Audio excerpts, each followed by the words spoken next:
Isa. Dalawa. Ay. So ayun mga kabro, ililipat na po natin kasi naayos na natin yung kulungan. Ito yung nanay. Ito yung nanay, sisiw niya oh. Isa.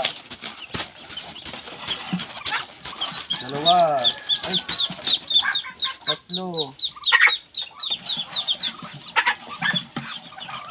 Apat. Nalulusog yung mga anak niya oh. Lalaki. 5. 6. Ang dami. 7.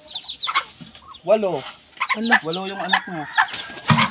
Tali muna natin baka lumipad. Mailak yung namin. Dapat nilagyan mo ng karton. Mamaya, lagyan natin ng bubong mamaya. Karton. Karton hindi. Bubong para din nainitan.